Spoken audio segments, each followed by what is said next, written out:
It will not be out of place for me to mention here that Gandhiji's famous charkha, the spinning wheel, was found by a woman named Gangaben at a village nearby.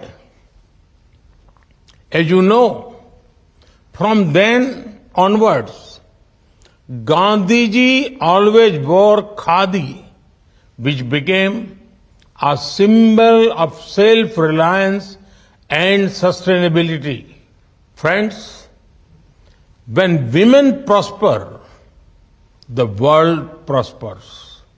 Their economic empowerment fuels growth. Their access to education drives global progress. Their leadership fosters inclusivity, and their voices inspire positive change. The most effective way to empower women is through a women-led development approach. India is making strides in this direction. Friends, India's President, Srimati Draupadi Murmu, sets an inspiring example herself. She comes from a humble tribal background, but now leads the world's largest democracy and serves as the commander-in-chief of the world's second largest defense force. In this mother of democracy, the right to vote was granted equally to all citizens, including women, by the Indian Constitution right from the beginning. The right to contest election was also granted on an equal basis. Elected women representatives have been key agents of economic, environmental, and social change. At 1.4 million, 46% of elected representatives in rural local bodies in India are women. The mobilization of women into self-help groups has also been a powerful force for change. During the pandemic, these self-help groups and elected women representatives emerged as pillars of support for our communities. They manufactured masks and sanitizers, as well as created awareness about infection prevention.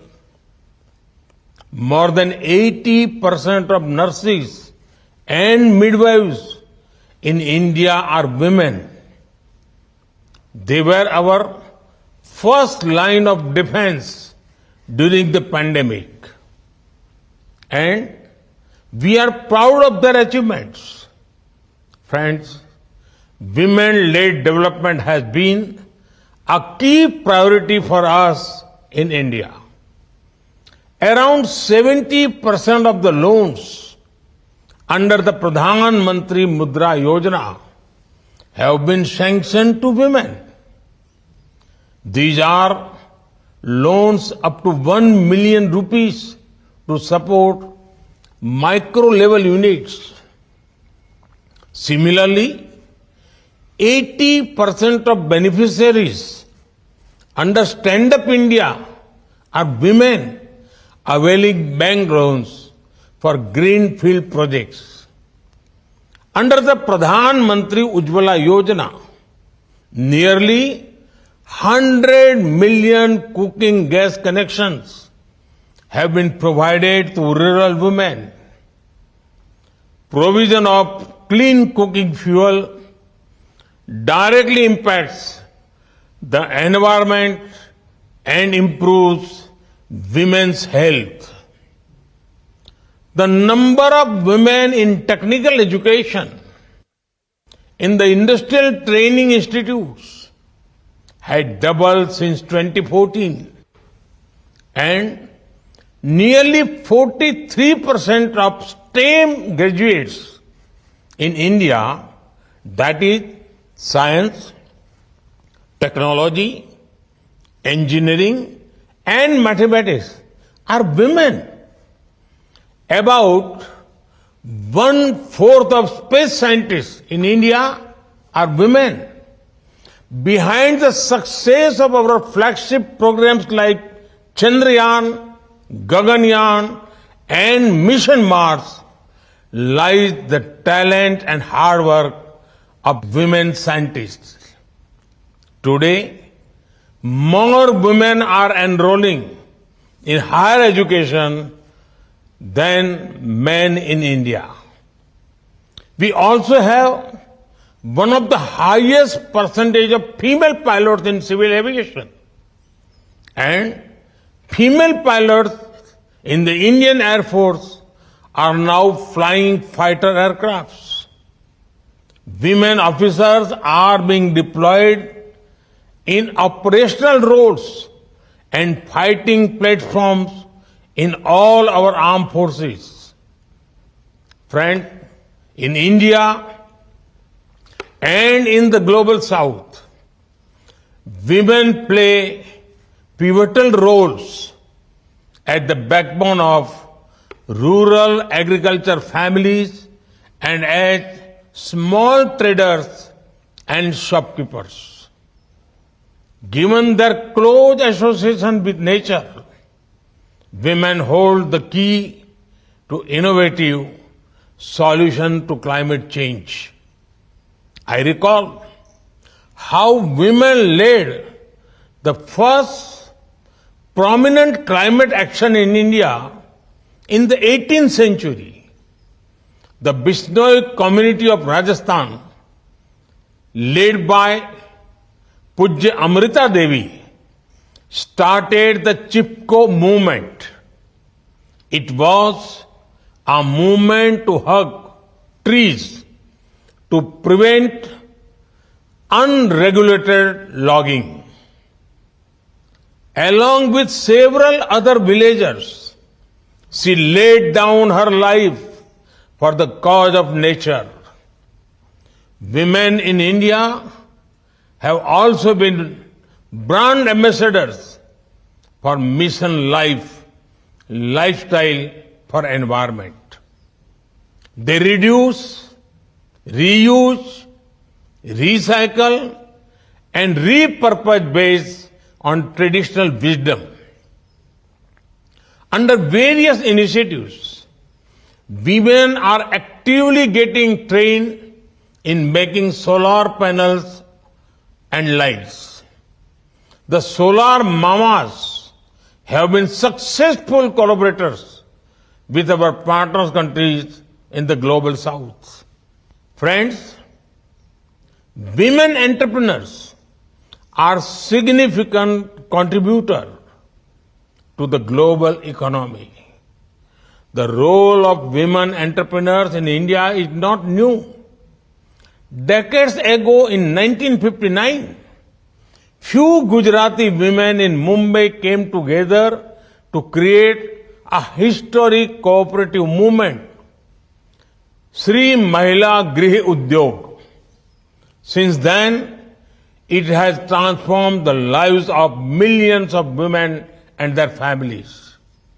Their most famous product, Lijjat Papad, will probably be on your menus in Gujarat. Another success story of our cooperative movement in the dairy sector. This is also powered by women. In the state of Gujarat alone, there are 3.6 million women involved in the dairy sector. And there are many, many more such inspiring stories all over India. In India, about 15% of unicorn startups have at least one woman founder. The combined value of this women-led unicorn is over $40 billion. However, our goal should be to create a level platform where women achievers became the norm. We must work to remove the barriers that restrict their access to markets, global value chains, and affordable finance. At the same time, we need to ensure that the burden of care and domestic work is appropriately addressed. Excellencies, your focus on women entrepreneurship, leadership, and education is commendable. I am also glad that you are launching the Tech Equity Platform to enhance digital and financial literacy for women. And I am delighted that under the Indian presidency, it has been decided to establish a new working group on women empowerment.